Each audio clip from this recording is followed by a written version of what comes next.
So your host tonight is CPRE Hampshire. I'm the acting chair of CPRE Hampshire, and we are known as the Countryside Charity. And thank you very much for joining us. We're very pleased to welcome this evening our guest speaker, Megan Gimber. Megan is from the People's Trust for Endangered Species, or PTES, and she's going to talk to us about what hedgerows can do for us and what we can do for them. Megan is a self-confessed hedgerow nerd, working for the PTES specifically on hedgerows and other woodland edge habitats, such as wood pasture and traditional orchards. She's passionate about the hedgerow habitat, as I'm sure will be obvious from her talk. And one of the things she's been doing is putting together interactive hedgerow surveys that feed back information about hedge health across the country, as well as bespoke management advice. And in fact, Megan joined us in Hampshire a couple of months ago to do some hedgerow surveying with a group of volunteers we have working in the western part of the New Forest. For those who are not familiar with CPRE Hampshire, we're part of a nationwide organization, or England Wales-wide organization called CPRE. Our strapline is the Countryside Charity, and we very much believe in protecting and promoting the countryside. Our vision is for a thriving and sustainable countryside that can be enjoyed by all for generations to come. Our work involves influencing planning policy, including local plans in Hampshire to ensure the right kind of development in the right place, empowering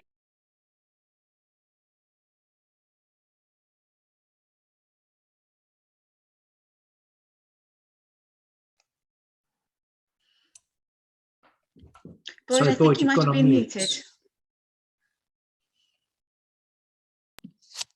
Is that okay now? Yes. Yeah. I don't know where I got to. Anyway, I was listing the things that CPRE Hampshire does, and I just got to the point where we also are increasingly interested and concerned about climate change, and that's where our work on hedgerows comes in, because hedgerows can make a contribution, as Megan will explain, to the whole climate change debate, because they can act as carbon sequestration points. We also promote rural life to ensure that the countryside and communities can thrive in the future. One of the things we've been doing over the last year is organizing a hedgerow project down in the western part of the New Forest. That's involved working with a big estate in Hinton Admiral, where we've planted 3 kilometers of hedgerows and gapped up hedgerows. We've also been doing some hedge laying work, and I note that one of our guests this evening is Chris Sparks, who's an expert hedge layer and has been working with us on that project, training our volunteers how to lay hedges. And we've been working with schools. We've brought school kids down to see the hedge work we're doing, and we're taking our hedges to the school kids, because each of the 2 schools are going to be planting a hedge. One has planted a hedge, and the other will be planting a hedge in a couple of weeks' time.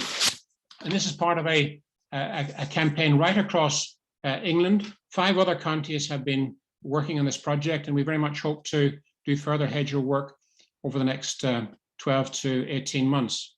As Megan will explain, one of the drivers for this is the fact that about half of England's hedgerows have been destroyed since the Second World War, and CPRE in general, and CPRE Hampshire in particular, very much support an effort to try and replant hedges across the country to replace those hedges which have been taken out or mismanaged over the last 50 to 60 years. So that's a bit about us. It's a bit about Megan. And what I'd like to do now is pass over to Megan, who has the floor. Thank you very much, Megan. Thank you very much. I will just try to share my screen with you now. Hopefully you can all see a picture of the top half of my head in a hedgerow. Is that what everyone can see? Yep. Good. Okay. Well, thank you for that introduction. Yep, my name's Megan Gimber, and I work for People's Trust for Endangered Species, where I'm technically the key habitats officer, but you're right, my main focus is definitely hedges. And you are also right, it's fair to say I am definitely a hedgerow nerd. I grew up on a farm in Devon, although not actually a farmer myself. And I actually laid my first hedge with my dad at the age of about 7. And even though I do 1 or 2 hedges almost every winter, I would still very much say I'm a beginner hedge layer. It's nice to meet you, Chris. I have seen your name around, and yeah, it's nice. It's nice to meet you across this platform. So hopefully, there we go. So first, I'll have to give a bit of context. Sadly, we are facing a triple threat: so a biodiversity crisis, an environmental crisis, and a climate crisis. And all the graphs that I care about really are still moving in the wrong direction. And whilst I can't sit here and promise that hedges will single-handedly save us from any of this, they will be one really important tool in our toolkit. You could even call them low-hanging fruit. About 70% of the UK is agricultural land. A further 12% is urban. So actually what we do within both is hugely important to our native wildlife, and hedges can help on several fronts. So hedges are actually incredible for wildlife. You won't be able to see the detail on this slide, but this is a fantastic paper. Actually, George Eustace recently described hedges as the single most important ecological building block left in this country. And you certainly won't hear me disagree with that. One study, this study here, pictured here, published in British Wildlife, counted 2,070 different species in just an 85-metre stretch of hedgerow in Devon. 2,070. If you were to record one species per day, that's over 5.5 years worth of different species. And the vast majority of these species were insects, but of course, we know how important insects are to everything else up the food chain. And the author of this study, the brilliant Robert Walton, says that even this, quite frankly, mind-blowing figure is an underestimate of the true number that hedges support, because he was only counting species that you can see with the naked eye. And just to reiterate, this was just an 85-metre stretch of one hedgerow in Devon. So imagine what they actually have the capability of supporting nationwide. So how do they do it? Well, for wildlife, hedges provide 3 main roles. So firstly, they're a physical home. This is for things like nesting birds, hibernating hedgehogs, dormice, other small mammals, and of course, plenty of insects, beetles, butterflies. Secondly, they are an excellent complementary habitat. So this is one that isn't necessarily home, but plays a really important role in life. So this could be for things like food, for things that eat leaves, flowers, berries, or things that eat or hunt things that do, or it could be shelter from predators or shelter from the elements whilst out foraging. So again, a habitat that's not necessarily home, but it plays an important role in life. So a couple of examples of this, barn owls will hunt alongside hedgerows. Then we have things like winter visitors, like field fares and redwings at this time of year have been gorging on the fruit in our hedges over the winter months. And actually, when you look at birds, 84% of our farmland bird indicator species make use of hedges, but actually it's only about half of them that this is their physical home. The rest of them use them primarily for food and for shelter as a sort of complementary habitat. And thirdly, and importantly, they are really important wildlife corridors. So these help connect populations that would otherwise be isolated. And we know that populations that are isolated are vulnerable to local extinction. So corridors play a really vital role for any species that's at risk from fragmentation. And habitat fragmentation is quite a serious impact. So it's thought to be the limiting factor to the distribution of some of our species, but also thought to be the threat to survival to others. So some species may use a hedgerow for just one of those 3 functions, but actually some use all 3. So bats are a really good example. I was once told that bats need 3 things to survive in a habitat. They need a roosting site, they need a safe commute, and they need insects to feed on. Now, hedges and hedgerow trees can provide all 3. And again, this reflects their use as a home, a food source, and as connectivity. Similarly, hedgehogs will nest and hibernate at the bottom of a hedgerow. They will feed on the invertebrates at the bottom of the hedgerow and in the hedge margins. And they'll also use hedgerows as a linear feature to help navigate the landscape.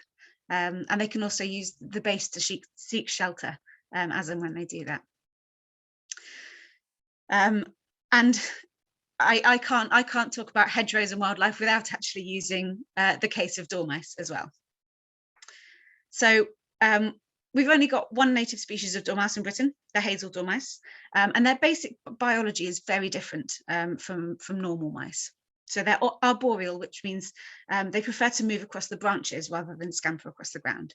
So again, a huge benefit of hedgerows is that it gives them that connectivity across the landscape.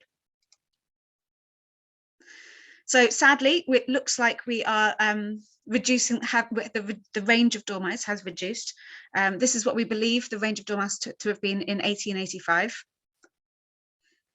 And this is closer to what it's like today. So we do still find dormice, but predominantly in the south. We've lost them from about 17 counties in under 150 years. And it looks like we've lost about half of our dormouse population since the year 2000, which is quite a significant decline.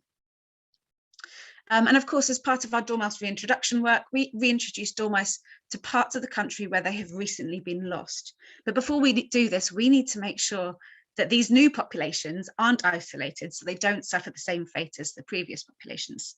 And hedges are really the best way of providing that connectivity, as well as providing a place where dormice can actually live and breed as well. You can get significant breeding populations of dormice in hedges, as long as hedges are large and species rich. So again, to sustain a breeding population of dormice, hedgerows need to be of a certain quality. Dormice eat a variety of foods, which changes throughout the year. And this means they need a variety of species growing in the hedge to fully support them. At the beginning of the year, they may start out eating pollen and flowers. Then they may move on to insects, aphids and things, before going on to ash keys, before going on to blackberries and bramble fruits, and then hedgerow fruits and nuts later on in the year. So again, it's really important for things like dormice that we have species-rich hedges if we want breeding populations in them. But what's really great about using dormice as a proxy for hedgerow health is that if we get our hedges right for dormice, which by all accounts are quite fussy little things, we'll actually have created a habitat that can support a broad range of other species as well. So hedges are, they're a man-made habitat. So it actually may seem odd that they are this rich in wildlife. But while they're not necessarily a sort of a natural habitat, in structure, they're what we call an ecotone. And this is where two or more habitats overlap. And in this case, their structure mimics the rich habitat that you see at a woodland edge. So in this photo, we've got one side is a hedgerow, and the other side is the edge of a woodland. I took this photo and I cannot remember which side is which. So for hedges, we've got overlapping elements of woodland, flowering and fruiting scrub, and grassland or pastureland. And while hedges don't replicate any of these habitats fully, it does mean they're capable of supporting many species from each of them, like 80% of what we would normally call woodland bird species. So for some species, this is actually greater than the sum of its parts. So some are dependent on more than one or several elements of these. An example is a song thrush will sing from hedge trees, nest in the dense hedge structure, feed on snails and worms in the hedge base, especially any wet ditches, before moving back to the hedge berries later in the year. So again, really do need all of these elements, and these elements are greater than the sum of the parts. In fact, if you look closer at a lot of our native ecology, you'll see so many species that actually thrive in this woodland edge habitat. And well, why really? An alternative theory to the closed canopy theory, which is the one we were all taught at schools, that a squirrel could hop from tree to tree, Land's End to John O'Groats, is that actually pre-agricultural wildwood of this country was a lot more of a mosaic than that. We might not have had full closed canopy woodland. So this mosaic would of course had plenty of woodland, but it would have also had glades, it would have had areas with scattered trees and scrub and pasture, and all of it will have been kept open by large herds of large herbivores. So things weren't neatly sectioned off like they are today. There was no fence line to neatly divide woodland from grassland. And basically there'd be much more of this woodland edge ecotone with that same mix of scattered trees, flowering and fruiting scrub, and grazed pasture. And of course, it was all in flux at different stages of succession as herbivores, crashed and crunched and browsed vegetation as they moved around the country. And in this way, that mosaic was dynamic across space and across time. So where herds had passed through, pasture would have been grazed, scrub plants will have been browsed back a bit, and some may even have been knocked over by some lumbering herbivore with an itch. In areas less frequently visited, the scrub will have spread out, and that will have paved the way for new tree establishment. And again, if this is the habitat combination that our ecology adapted to, I think it goes a long way to help explain why the cultural habitats that mimic this structure, so hedgerows, wood pasture, traditional orchards, are also very rich in wildlife, despite being man-made habitats. So if anyone tells you that hedges aren't important because they are just a human invention, or that they're not natural, or that they're not old, I would say just ignore them. Similarly, ignore anyone that tells you that hedges are more natural if they're left without any management or intervention at all. So of course, with hedgerows, we have confined this habitat to narrow corridors. We cannot endlessly let them encroach into all of our fields. We do, of course, also need to eat. But while we may have lost that sort of spatial dynamism, we can still ensure that this keeps its magic habitat combination at this valuable stage of succession through changing how we manage them through time. So conveniently, there's a way of managing hedges. This way of managing hedges is not a new thing at all. It's actually what we've been practicing for centuries. So when they're young, most of our scrub species actually respond to the growing tips being cut off by the occasional light trimming, a little bit like they would have done to the occasional animal herd browsing through, by putting on more branching growth. So done well, this can actually create an amazing density of growth that provides shelter for nesting birds and for mammals. And of course, similarly, most of our scrub species and our tree species respond to laying of a hedge and coppicing as they would have done to being cut or knocked over by large herbivores by actually sending out new shoots from the very bottom. And in the hedge scenario, this actually happens to reset that cycle, ensuring that this wonderful habitat structure is not lost.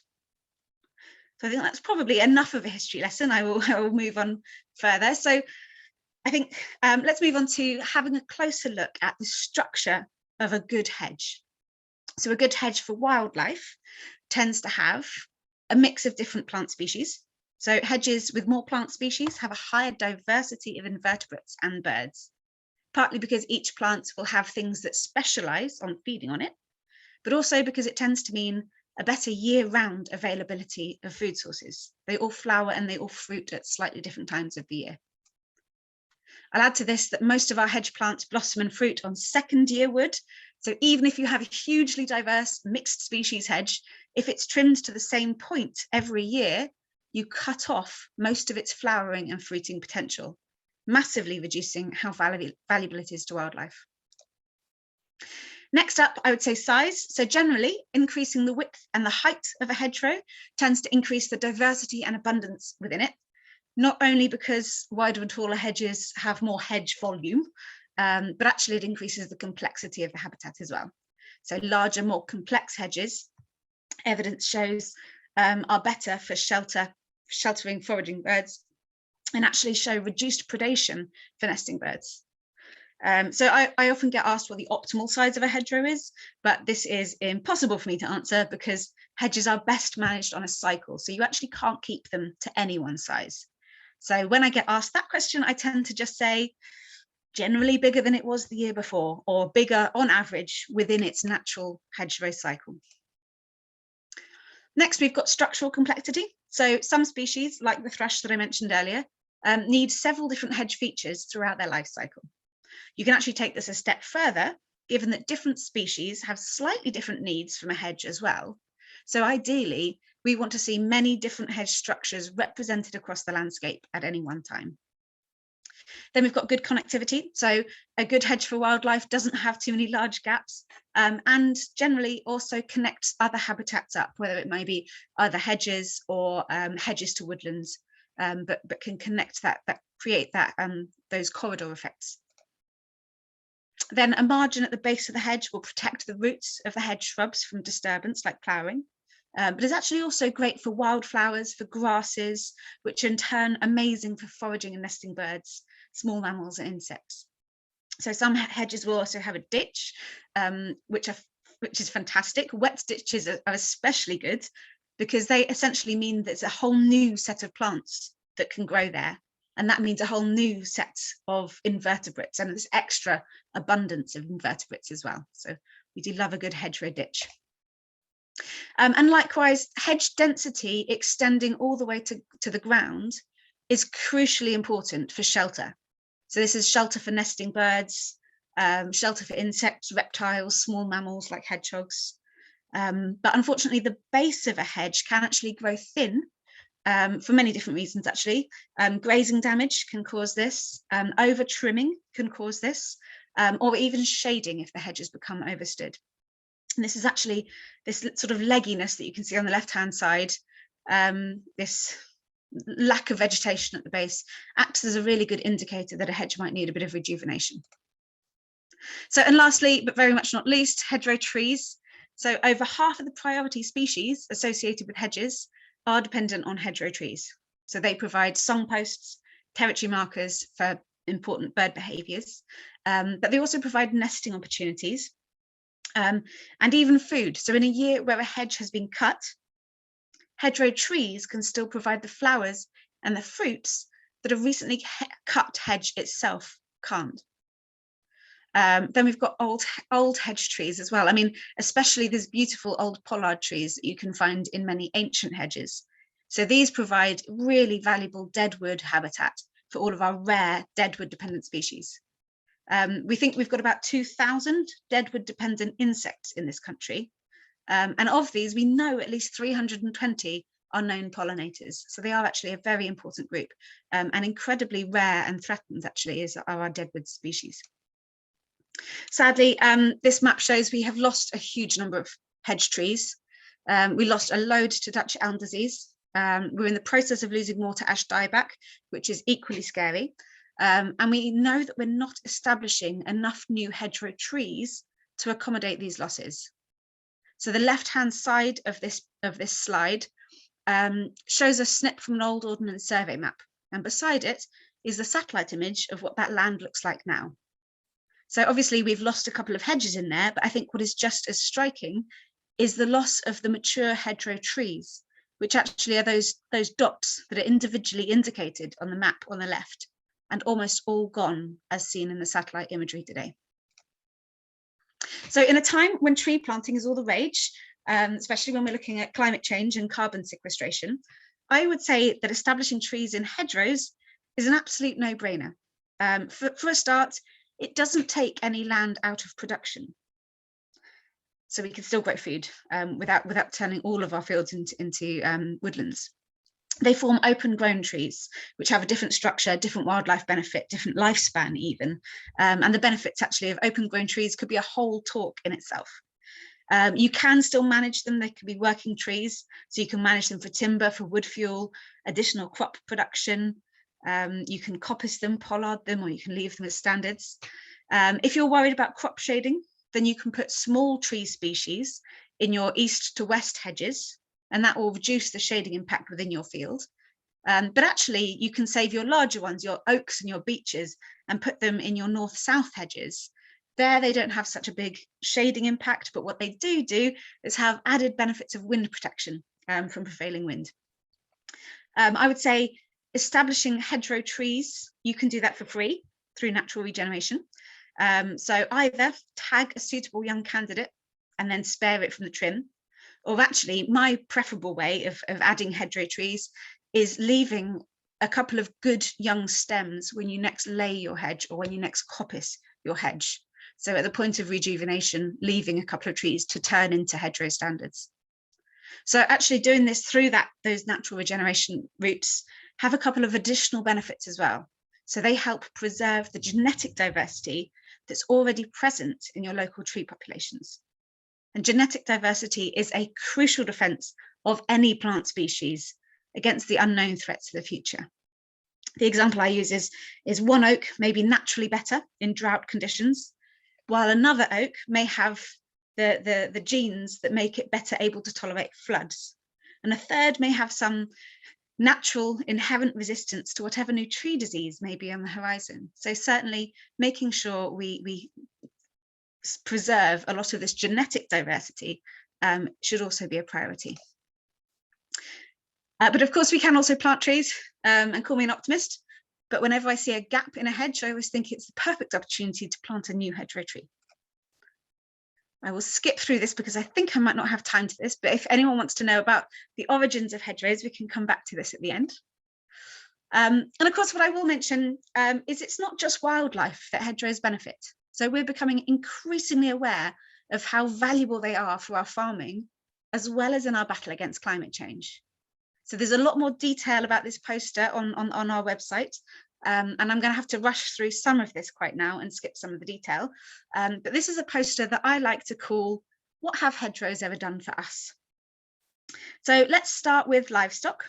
They provide valuable shelter for livestock. They provide shade. They provide diet diversity as well. You know, no matter how lush the grass is, if you put a herd of cows into a new field, some of them will go straight to the hedge and start eating there. They can help with their biosecurity as well, and all of these impacts have importance for the high animal welfare standards that we have over here, as well as for rearing healthy and so profitable livestock. So if you're not interested in livestock, that's fine. Hedges can still benefit crops. So firstly, they can do that as a windbreak, but they can also help reduce pesticide use by increasing the populations of beneficial insects. So things like predatory spiders, ground beetles, parasitic wasps, hoverflies, all of which can control the crop pest species, preventing populations getting out of control. So it might not stop them, but it could slow down that spread. And these tend to live in hedgerows and commute out into fields to actually predate those pest species. Similarly, they're essential support for diverse populations of pollinators. So hedges help offer pollination forage, or flowers, essentially, throughout the year. So not just when our crops happen to be flowering, but they also, and this is often overlooked, is they provide areas of uncropped land, which is essential for pollinator overwintering. So actually providing all of the niches for pollinators to complete their natural life cycle.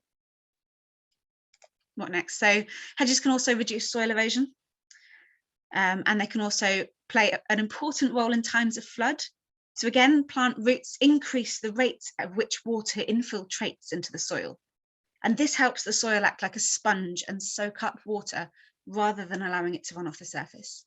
And actually the fact that hedgerow and tree roots are deeper than most crop and grass roots means you actually get a larger portion of the soil profile that's able to act like that sponge, so soaking up even more water through that infiltration process. But of course, they also soak up pollution, air pollution, noise pollution, and lots of the sediments that you would otherwise get in field runoff. And this actually helps stop them reaching our rivers. And lastly, the last thing that they soak up is, of course, carbon, which they store not only in the woody stuff that you see above ground, but they also store carbon in their roots, and they also store carbon in the soil as soil organic carbon, which is incredibly important. So their contribution to our fight against climate change is rapidly being recognised. And the IPCC recently recommended we extend our hedges by 40%. CPRE are also calling for that same number. And even the NFU have also highlighted how valuable hedges are in hitting their target of net zero by 2040 as well. So it feels like we are all on the same page here, that hedges offer us a huge opportunity at fighting climate change and capturing carbon. So luckily, there are several ways we can increase the carbon that's stored in hedges. So just a few tweaks in management, like establishing more hedgerow trees, filling in hedgerow gaps, allowing hedges to be bigger on average, that can all be doing an awful lot more for us before we've even got into the idea of planting more hedges, which also seems like a fantastic idea if you ask me.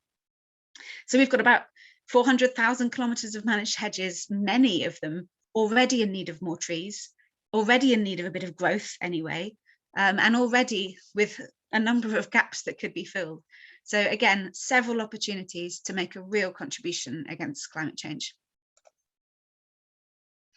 But obviously some hedges are in better shape than others, and the management that they see has a huge impact on their capacity to sustain wildlife, and even their capacity to act as effective wildlife corridors. So this level of fragmentation here obviously makes it nearly impossible for animals such as dormice to use these hedges for any of their three main uses, as well as actually being far less valuable to us on our farms and for storing carbon.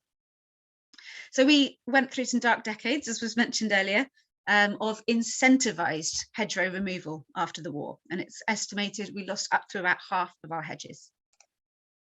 But I'm glad to say that the outright removal is largely behind us, especially in the agricultural sector. And actually, we now see more hedges being planted than ever, which is fantastic, especially given how many ways they will benefit us in return. But what I say is it's worth remembering that what we have now shouldn't be considered a baseline, that new hedges don't adequately replace the value of old ones and won't do for a number of years until they mature. And given the historic loss, it's more important ever that also our remaining hedgerows are kept in a healthy condition. But sadly, we do still risk losing many of our hedges, and now largely that's due to the way that they're being managed. The last countryside survey showed that only about 31% of hedges were in good structural condition with appropriately managed margins. And this actually dropped down to just over 10% in arable dominant land, which is quite a scary figure. And in a lot of cases, this is a result of hedgerows no longer being managed according to their life cycle. And when we look at the trend in species that depend on hedges, it doesn't paint a pretty picture. This is the trend for farmland bird indicator species since the 1970s. Now remember that 84% of these species depend on hedges in some way or another. Similarly, again, we've lost half of our dormouse population since the year 2000, about the same in our rural hedgehog populations, and we are seeing similar declines across the board. So we know this isn't all to do with hedges. This isn't all just down to hedgerow loss. We know there are several other factors contributing to these declines. But given that all of these species depend on healthy, well-managed hedgerows, making sure that we can provide these could be a really well-needed lifeline for those species in decline. So I'm going to quickly run through how generally we manage healthy hedgerows. Most of this won't be much news to you, but I thought I'd do a comprehensive rundown of healthy hedge management. So what does sometimes come as a surprise is that hedges do need management in order to stop them developing into a line of trees. So a line of trees doesn't sound like a bad thing. I love trees, but actually, as all of those hedgerow plants compete for light, they all race upwards. You lose that thick, dense structure at the base, which is so valuable for wildlife. And actually, they get really tall and thin, and with the canopies at the top, and they do topple. So the hedge will become gappier and gappier as these trees topple, and then eventually they'll be lost. Add to that the fact that, you know, species, the hedgerow species all grow at different times, and some are more shade tolerant than others. So you actually in the process lose quite a lot of the plant diversity of a hedgerow by allowing them to do this process of turning into a line of trees. So when they're young, or when they're recently rejuvenated, actually, cutting a hedge fairly frequently can be a good thing. It actually changes the balance of hormones, which helps create that dense structure. So most of our hedge plants respond to the growing tips being cut off by putting more effort into branching growth. And if you keep doing this by cutting a bit higher and a bit wider each time, you end up creating this amazing density of growth that provides such great shelter for nesting birds and animals. But what happens when you've already established this structure? How often should you cut then? Well, again, most of our hedge plants blossom and fruit on second-year wood, so hedges should not be cut every year, or most of this potential will get cut off. So much better is to cut on a 2 or preferably a 3-year cycle. So these photos were all taken on the same day. They show a hedge that was cut in January 2019, one in January 2020, and one in January 2021. And I think it shows how much we can gain in terms of blossom and so subsequent fruit sets when we relax our trimming to this sort of 3-year cycle. Another beauty of this relaxed trimming regime is that you actually only have to trim 1/3 of your hedges each year if you do it like this. So cutting, but in longer rotations, seems like a win. Next up, cutting every year often goes hand in hand with cutting at the same height, and together this leads to chronic over-trimming. So over-trimming will reduce the value of a hedge to wildlife, but it actually also threatens the future of the hedge structure itself. So again, it will lose density at the base of the hedge, and I cannot stress enough how essential the hedge base is for wildlife. And then stems are lost. And while at first the remaining hedge plants sort of stretch to fill the space, the more plant stems that are lost over time, the more difficult this becomes. And again, this leads to gaps forming in the hedge and then extending if the management doesn't change accordingly. So luckily, this is completely avoidable. You can actually just cut slightly higher and slightly wider each time you cut a hedge. So it might just be 10 centimeters each time, but it will make a difference. So you end up avoiding that structural damage, the sort of the scar tissue at the trim line, which we sort of call a knuckle, because it sometimes resembles a bit of a knuckly scar. You end up keeping a border of young wood at the edge of your hedge each year. So you actually always have that young wood that flowers and fruits, even on cutting years. And you also end up creating this wonderful dense hedge. And if you're worried about a hedge getting unmanageably big, yes, this hedge will slowly get bigger and bigger. Well, at 10 centimeters higher each time, if you're cutting on a 3-year cycle, it will take 30 years before it gets a meter taller. And even if you're cutting it every year, it will still take a decade just to get 1 meter taller. So it's not desperate, especially given the idea that we probably could do with our hedges being slightly bigger anyway. And then, of course, you know, after, if space is sort of getting tight, they could either be put into a non-intervention period, where you sort of let them grow up for a little bit, or actually you can put them into a rejuvenation. So the results of this type of management, I think, speak for themselves. This hedge is trimmed every single year, but slightly higher and slightly wider, and actually in an A shape in this case, every time. And I think that the blossom and the berries on display here show exactly what is achievable by this sort of incremental trimming method. I'll skip over that.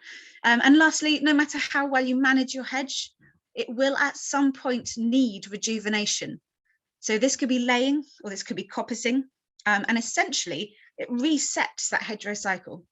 So it thickens a hedge back up from the base, and here you can start the whole process again. Again, the fact that many, if not most, of our native tree species have this response, sending out new shoots where you cut it down, may reflect the sort of crashing and crunching of large herbivores. That's how they evolved. That's how they evolved this structure. Any stem that was knocked down in this way would spring up several new shoots from the base. So this photo here is a recently and beautifully laid hedge, not my own, I hasten to add. Unfortunately, my hedges are never that tidy. And it shows the process of hedgerow laying. So it sounds like a lot of you will be familiar with hedge laying already, given the brilliant work that CPRE is doing in your area. But I'll just give it a quick description. So it's when the stems of a hedge, a normal hedge, are cut almost all the way through, about 80% through at the base. And the stems are then bent over and bound in place. It's quite a crude description of a very skilled job, so I hope there aren't too many hedge layers listening that will criticize that description. But essentially what this does to the habitat, that low cut that you do at the bottom of a hedge stem encourages new and plentiful shoots from the base. So the existing stem that's folded over, that remains connected and that stays alive. And that then forms an instant living stock-proof fence, which I think the combination of the two is absolutely genius. So again, hedge laying resets that cycle of succession and allows a hedge a fresh start. So if this rejuvenation part of a hedge management stops indefinitely, a hedge will inevitably decline and be lost. So I like to say it's not cutting them down, it's helping them live forever. And what I think is incredible to think is that the reason that we still have so many ancient hedges, and we think we have hedges that are over 1,000 years old, which is mind-boggling, is actually thanks to an unbroken chain of management and care and periodic rejuvenation. So each hedgerow has been carefully laid or coppiced from time to time through their many centuries. And this process essentially makes them immortal. And it's made immortal by the skills and management passed from farmer to farmer, hedge layer to hedge layer, generation to generation. And hedges will only survive if we offer them that similar care and consideration going forward. So if you put all of that information together, you get what is called the hedgerow management cycle. And this is really, it describes the fact that hedges are actually best managed according to their stage on this cycle. They're a successionary habitat, and actually, as I said, this is the only way they will survive in the long term. So this is my favorite diagram of all times. It's based on the management cycle work from Nigel Adams of the National Hedge Laying Society. And what it shows is that hedges are dynamic and they need to be managed dynamically. They aren't just green walls, and we cannot treat them as such. And it's not possible to keep a hedge at any point without seeing structural decline at some point. Some hedges decline faster than others. Some hedges decline so slowly you'd barely notice, but they will be declining. So while this diagram might look a bit complicated at first sight, what I love about it is that all those purple arrows and those pink boxes show that pretty much no matter where your hedgerow is in its life cycle or what structure it currently is, there is a way of bringing it back into healthy condition. So there's always hope. So in the center here, we've got the dense and the well-managed hedges. So the management for these ones may include rotational cutting, incremental size increase, periods of non-intervention, and crucially, it will always include rejuvenation at some point. The problem areas are the two sort of side flanks that I've put in purple boxes. On the left here, you see hedges that have become overstood. So hedges, again, do need some management, or they race up and become lines of trees. They lose that valuable scrubby, dense growth, and they will be lost to an increasingly gappy line of trees. On the right-hand side, you've got the process of over-trimming, so the opposite, essentially. And this is, again, trying to keep a hedge in the same box for too long. It loses structure at the base. It develops that hard knuckle at the trim line. It loses stems, and then it becomes gappy. And personally, these are, I would say, probably a higher priority to fix, not only as they are literally disappearing slowly in front of us, but actually because they're not really fulfilling any of the benefits in the meantime. They don't really benefit wildlife so much, they don't really benefit the climate, and they don't really benefit land managers as much as these healthy, dense hedges do. So again, these two side flanks, the overstood and the over-trimmed, that's what I mean when I talk about hedges dropping out of the management cycle. And this cycle isn't reinventing the wheel, but actually reflects traditional hedge management. So at the top here, we've got a hedge being laid. As Nigel will tell you, that the first written instructions for hedge laying were written in 1573, and they haven't really changed much since. It wasn't a new practice then, it was just the first time it was written down. Sometimes these hedges were then left to grow out again before rejuvenating, but actually sometimes they may also have seen trimming in the interim, and the trimming actually will extend the amount of time before you actually need to relay a hedge. So this here, I should probably point out, this photo I've just nicked off Google actually. This is a land girl with a slasher, and it's essentially a blade on a stick, and they slashed up hedges and took off the young growth, kept them dense, and again extended the amount of time between that hedge needing to be relayed, because it kept that density, that kept it stock proof. So back when hedges were trimmed by hand, the slashers would inevitably not take off all of the year's growth. So the old bits, the bits that grew in spring, would already be fairly woody and fairly tough. The young bits, the bit that grew in summer, that would be sappy, young and soft. And of course, the slashers would naturally take off the young, sappy, soft growth, but leave some of that sort of woodier, thornier stuff. And that tended to mean that hedges got slightly bigger, even if they were cut every year, if they were cut by hand. And again, that's exactly what we recommend now with incremental trimming. Then again, when they got too big to trim in this manner with hand tools, they may have been left to grow out for a while. That's what we now call a non-intervention phase. But as soon as they started thinning at the base, as soon as they started showing signs of not being stock-proof anymore, they would have been relaid and taken back into that cycle. So we saw a lot of changes in the last century to the way that we manage hedges. And one of them is that we did largely break with the tradition of rejuvenating hedges in favour of repeated trimming at the same height. And really, this just happened because we got better machinery. We got tools that made it easy to cut a hedge right back down to the same width and the same height, year after year after year. And this had never really been the case before. So there was no sort of steady increase in size. And that ultimately led to fewer hedges being rejuvenated. So while a hedge can cope with this for several years, several decades, in fact, some of them, we are now seeing the impacts of what that management does to a hedge structure if continued in the long term. But what I like to say is just because we now have the tools that can trim right back to the year growth, doesn't mean we have to. We can ease off with the flail. We can allow more breathing space. We can allow them to continually, slowly move through their cycles and slowly get bigger. In essence, we actually now have the opportunity to combine traditional methods with new insights and our modern tools. We're not talking about return to hand tools for trimming. We certainly don't have enough farm labour for that anymore. But actually just tweaking the ways in which we use the tools that we have. And there's lots of clues that hedges give us if we learn to speak their language, that they are in need of a change in management. Here are a few images, but I have a whole library of these called Reading Hedges on our website. And they help you understand maybe some of the indicators in which a hedgerow is telling us that it needs a bit of attention.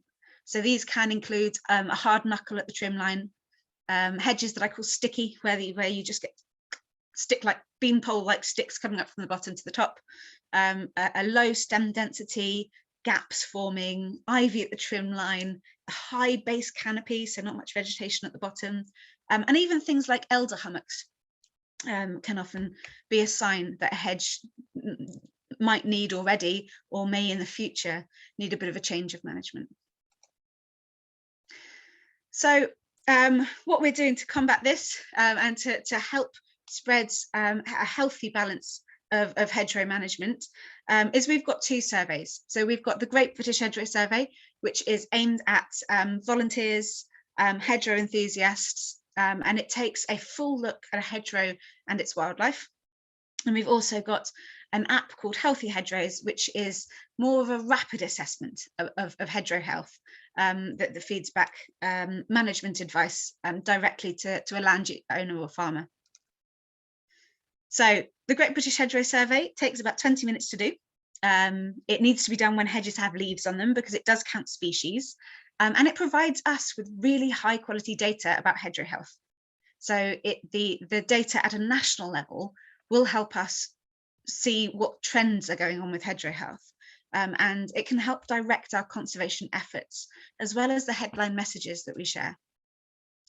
And of course, we built into this immediate feedback. So as soon as you put in the data into the website, it will give you a score for your hedge. It will break that score down into a connectivity score, into a wildlife score, and into a structural score.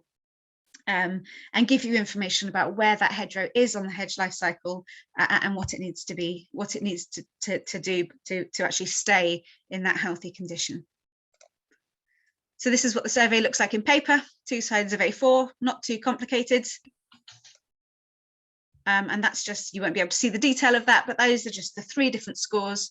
And it shows that at every place that your hedge might have lost points, it actually tells you why your hedge might have lost points and what you can do about it in the future. So again, it's also helped bring in Nigel's great hedgerow management cycle and give feedback about the most appropriate management options based on the survey.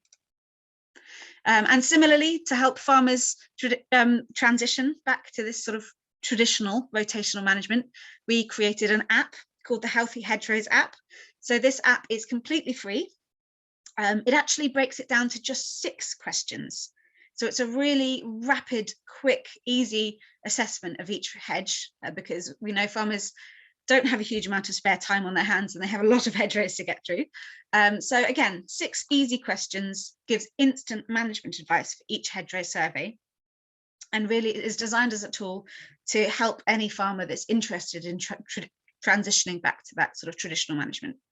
So again, it might be easy to look at one hedge and apply the hedgerow life cycle. But actually, if you're trying to do this across a whole farm, it's a lot more difficult. And that's where that sort of speed and simplicity is key. So for this app, you get 6 questions. So they're either multiple choice, such as which hedgerow structure does your hedge look like? And then things like average height, width, gap length, number of trees, and then the base canopy. And then it actually puts all of the results onto a map. And this map is color coded and it's got little codes on it. And what the idea of this is to try to encourage farm scale or landscape scale approach to hedgerow management. There's no point going around surveying all of your hedges, realizing they all need to be laid and laying them all at one time. That wouldn't benefit the farmer, that wouldn't benefit wildlife for sure. So it's all about sort of working out how we can prioritize these management decisions. And there's an awful lot of information on the website that goes into how we make those decisions, which ones we prioritize, and how we sort of convert all of our hedges into that rotational management. So we developed this app as part of Close the Gap, which is a Green Recovery Challenge Fund project. So it's completely free to download and use, and it always will be. If you don't have a phone that supports apps, I would say head to the survey website, because the exact same functionality is replicated on the website. Unlike our other survey, this one actually is best done in the winter because we don't collect species information, but in the winter, it's a much better opportunity to actually see the skeletons, the structure of the hedgerow because the leaves are off.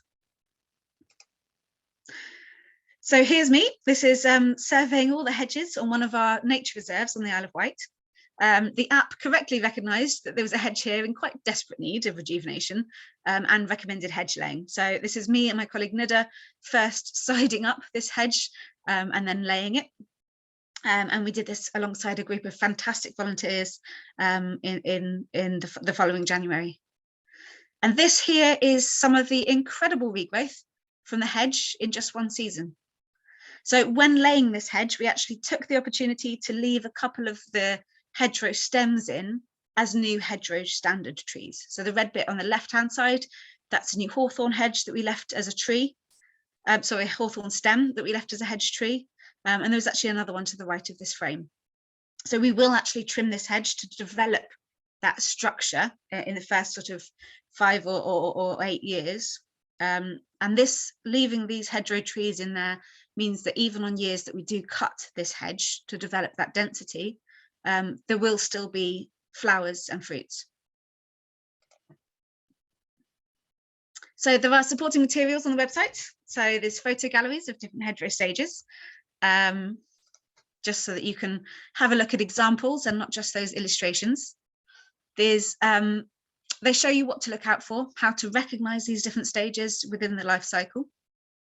And I've also got another library, which I'm particularly proud of, called Reading Hedges. And again, it teaches you how to read the features of a hedge, both to assess its health, but also actually to understand how its past management has worked on it, and to help you read those sort of little indicators that a hedge sort of shows us that may be telling us it's time for a change in management. Basically helps explain what you're seeing in front of you. So what do we ultimately want to see? I want to see hedges bigger, better, and more joined up. I want to see them fulfilling their potential economically for farmers, ecologically for wildlife, and environmentally for climate change, for pollution. To do this, I want to see them managed on a life cycle, and this has to include rejuvenation.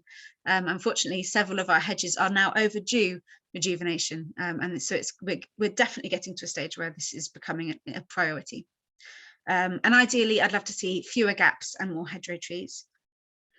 That's been a bit of a whistle-stop tour. I'd say that, you know, there have and are whole books that have been written about the wildlife that live, feed and travel in hedgerows. So even they barely scratch the surface. So any picture that I've attempted to paint here today will not do justice to the importance of this network, especially at the time that we're in now, where we are seeing worrying declines in our wildlife.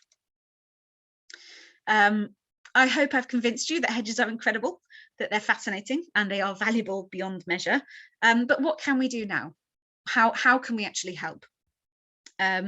So I would say, if you own a hedge, I'd say take a closer look at its structure, look at its health, and make sure you're managing it dynamically. Make sure you understand the different stages of its life cycle. And again, the Healthy Hedgerows app can help you do that. I'd also say, if you own a hedge and it's particularly lovely, show it off. Show off the amazing hedges, and make all your neighbours jealous with the best, biggest, most bountiful hedges you can grow. Hedges are probably the most visible aspect of the way we farm, but our pride in them doesn't have to come from their neatness. Instead, we could be boasting about the berries that they're providing. We could be boasting about the blossom in the spring, or we could take pride in all of the other myriad of things that they do for us that isn't necessarily their neatness. And if you don't own a hedge, well, plenty of ways to help. Of course, I would say survey hedges, hedgerow tree marking, put pressure on your local council if you're not happy with the way they're managing their hedges, maybe set up a community nursery, and really just go out and enjoy them and appreciate them. I think, you know, when you see what you can see in them, the plants, the insects, the birds, I almost guarantee that you will get a greater appreciation for the hedgerow. And to be honest, you'll probably find yourselves coming up with new and imaginative ways of helping them as well. I always like to end a talk on this poster. So I doubt you can see much of the detail on this screen. But again, this is on our website if you'd like to see it. This really is a history of hedgerows. It shows a long and exciting history of our hedges. And I think, you know, I think the future looks good for our hedges. They've been with us in some form, at least since the Bronze Age. And they've weathered some pretty turbulent times since then. Last century wasn't the first time, nor will it be the last, that politics has had a fairly big impact on them.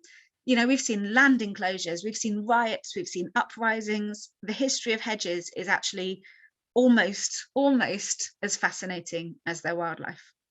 But now we're recognizing all the benefits they bring us. There is a growing interest in making sure they thrive. So again, we've got a lot to thank farmers for when it comes to hedges.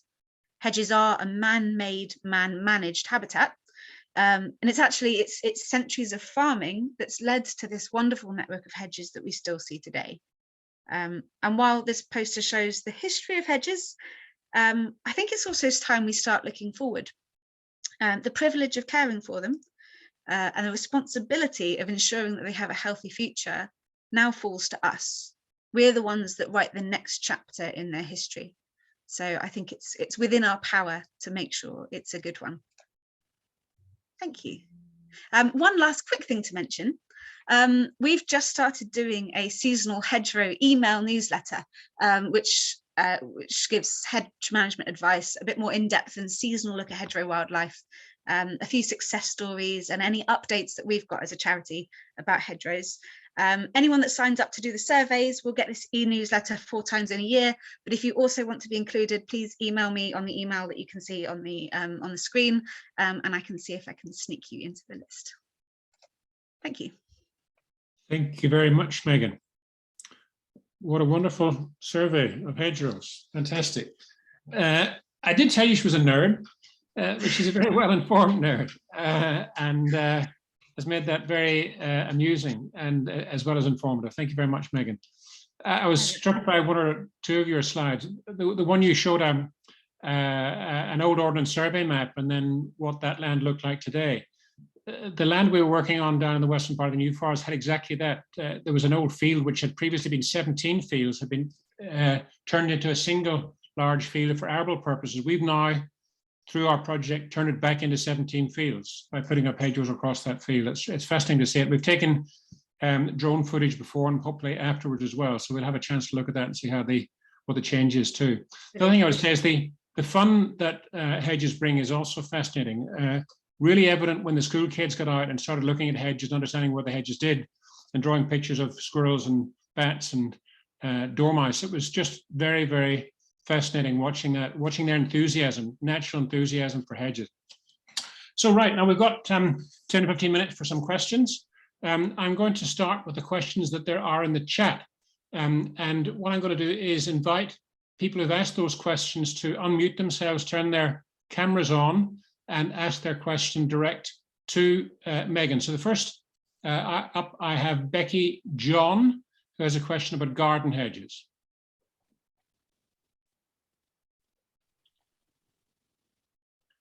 Would you like to unmute yourself, Becky, if you're still on? Sorry, I didn't expect you to be asking me to ask the question. I'll ask if you like. I was just, my question was about how garden hedges contribute. So just our standard kind of garden plants, I'm thinking of forsythia or even things like lavender or rosemary or box, if it hasn't been eaten by the box caterpillar. And yeah, just our general garden things, how they can contribute. Well, first of all, I'd say a lot of our garden hedges, actually, some of them, but many of them did actually originally stem from agricultural hedges. As we see, again, from those maps, those old Ordnance Survey maps, if you look at them, it's a fantastic website that compares the two side by side. I think I put a link in the talk, but it shows how much encroachment into the countryside our settlements have had. So quite a few garden hedgerows actually do have an agricultural origin as well. But in terms of newly planted horticultural hedges with sort of perhaps not the same species that we see in the sort of countryside hedges, yeah, absolutely, they still have an impact. I mean, 12% of our nation is urban. So again, what we do within that is hugely important. And as long as they're providing cover, shelter, food, that's two of the three. They may not be quite so good at providing that connectivity, but actually connectivity you can classify into two different sections. You can classify it as corridors, where it's continuous, a bit like the hedgerows, or at least non-gappy hedgerows, and then stepping stones. And urban hedges, even if they're not connected up to woodland, even if they're not connected to your neighbour's hedge, will provide stepping stones for that connectivity. So again, you know, connectivity comes in the two parts, as corridors and as stepping stones, and they are both valuable. So I would say, you know, it's wonderful to have a mix of species in your urban hedges. I would still go for native species, or personally, I actually also quite like fruiting hedgerows in urban areas.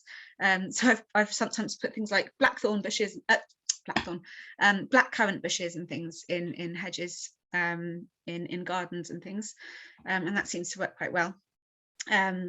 But yeah, definitely still of value to wildlife. Thank you. And Nicola Rule has a question about what our approach should be to planting hedges. Nicola, are you there?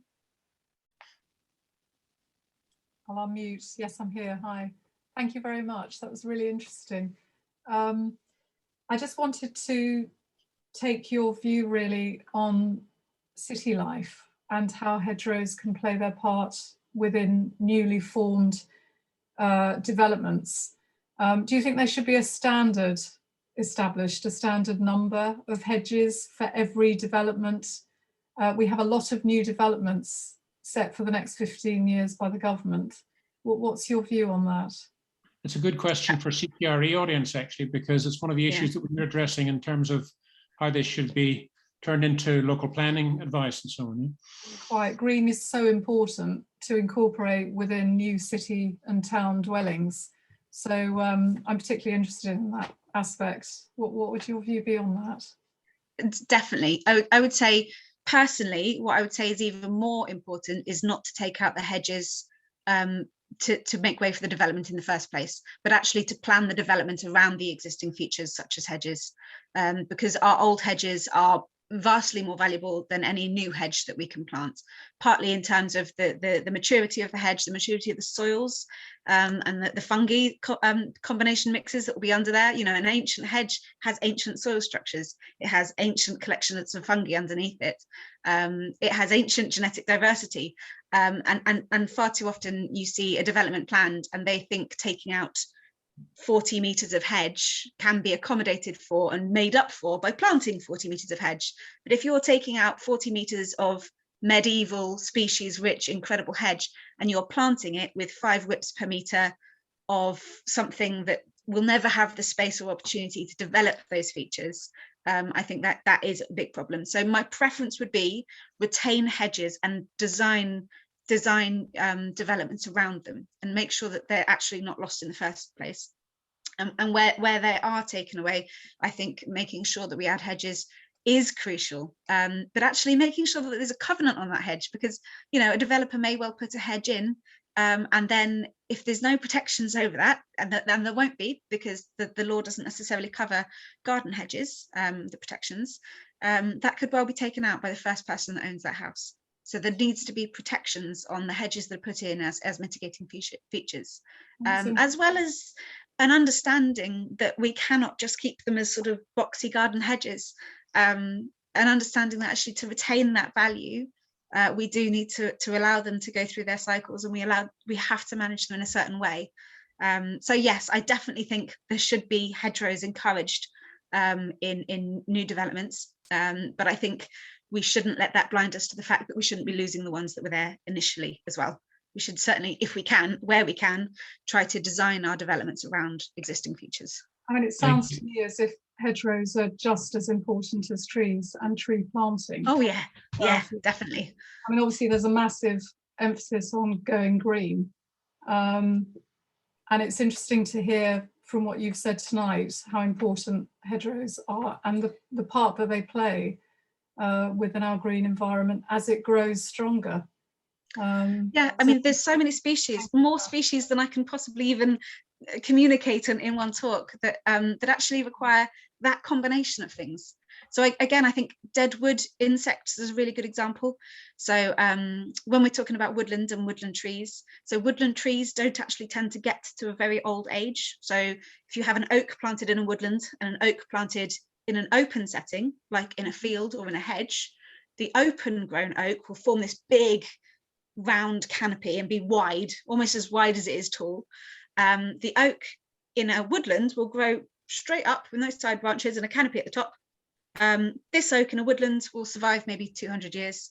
The oak that's in a field, picture the ones in Richmond Park, for example, they can last, 1200 years. And actually the associated habitats that go alongside open grown trees are things like all the dead wood that you get in the center. So it takes 300 or 400 years to develop that sort of wonderful succession of dead wood within the center of an old tree. Right. Now, when you're actually looking at that, we need more of these open grown trees because their effect on wildlife is astonishing. They live a lot longer, so they store carbon for a longer amount of time. They grow bigger. They have more different habitats in them, microhabitats. And actually, when you look at the species that live in them and specialize on them, a lot of those dead wood dependent insects actually depend on a particular point of wood decay, which, can start at 400 years in an oak, may start at 40 in a fruit tree. But actually, they also depend on scrub. So most of our saprophytic beetles, for example, will be eating the dead wood as larvae. Then when they emerge as adults, they need hawthorn, they need elder, they need scrub plants. So the idea that those don't actually grow in the center of woodlands, even if you do happen to have an ancient tree in a woodland, you don't get the sort of flowering scrub species. So actually having that combination of the scrub and the open grown trees is an absolutely crucial one. Thank you, Megan. I'm going to pass on to Chris Roscoe, who has a couple of questions. One about trees versus hedges, another one about mechanical technology. Oh, exciting. Chris? Oh, Well, he may not be there, so he may have disappeared. I'll ask his question. So he says, as you've indicated, both an improvement in mechanical technology as well as a reduction in available rural labour have contributed quite a bit to our current hedge predicament. What's your outlook on the long-term sustainable rejuvenation of our hedgerows, considering that these issues, technical and economics of business, rural community job availability, sit within wider government policy? So what's the government going to do which might impact on our capacity to rejuvenate our hedges? And then the second question is there an over-focus on trees as opposed to hedges, which I think you're implying? I wouldn't say that we should. I'll get to that one second, I think. Yes, so the improvements in technology did contribute to it. I don't think we should blame the flail. The flail gets an awful lot of criticism for what it does to hedgerows, but actually it was a drop in labour and a drop in available sort of manpower to actually manage their hedges by hand.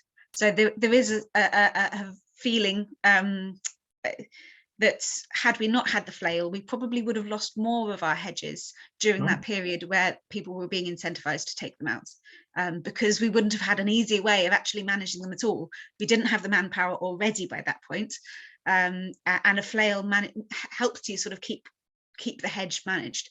Now, of course, the way it's used has a big impact, and I think we can be using it a lot better so that we can actually keep the hedges going in their life cycle and encourage it to go to that point where we then also rejuvenate a hedge. So it's not necessarily about the technology we use, it's about the way that we use the technology. So that actually that crosses over to the way we use newer technology as well. So an alternative to hedge laying is hedge coppicing. I personally prefer hedge laying because I think there's a few associated benefits with that coppicing doesn't have. But actually, when we're looking at the time and the cost of rejuvenating a hedge, there are new tools that can make things like hedge coppicing a lot quicker. So we've got tree shears, which just grab hold of a stem, chop it off at the bottom and plonk it down on the side. So much quicker than a man going around with a chainsaw trying to take down these overstood trees themselves. There are ways of speeding up hedge laying. There's things like the conservation hedge laying, which can be quite a controversial topic, but has a very similar rejuvenation effect, but without doing the things like the stakes and the binders that of the traditional sort of full methodology of hedge laying. So certainly there are ways that we can utilize technology to actually speed these processes up. You know, even just using a chainsaw hedge laying makes it an awful lot quicker than always just using a billhook or an axe. What was the other thing? What was so government policy? Yes, that's an interesting one as well. So government policy. I mean, we're living in a really interesting time for farming policy. We don't really know a huge amount yet about what's going to be in all of these policies. We've been shown the initial ones for the sustainable farming incentives. It's not the revolutionary change that we had anticipated, but it does encourage good management practices. It encourages second and third year trims. Now, as I said, without rejuvenation, that's not going to fix our hedges. It's just going to help our wildlife as the hedge still slowly declines without rejuvenation. So we do still need rejuvenation in there. Interestingly, they have included incremental trimming in the sustainable farming incentives for the first time ever. And I think that is incredibly optimistic start, because I think it's brilliant. It means we will still have an option of making sure that our hedges are slowly going through those cycles. And of course, there are capital grants for hedge laying, capital grants for coppicing, capital grants for rejuvenation in general. And there is personally, I would love to see them more integrated into the actual payment scheme, because at the moment they are optional extras, so you can apply for them separately. There's a few sort of hoops that you have to jump through to get to them. You've got to do them in the first 2 years because they're a capital grant. A few things that make them a bit more difficult to fit in. So I'd love to see them more integrated into the 3 tiers of the sustainable farming incentives. But we'll see. But it's not yet set in stone, and we are definitely making our voices heard to try and put pressure in that direction.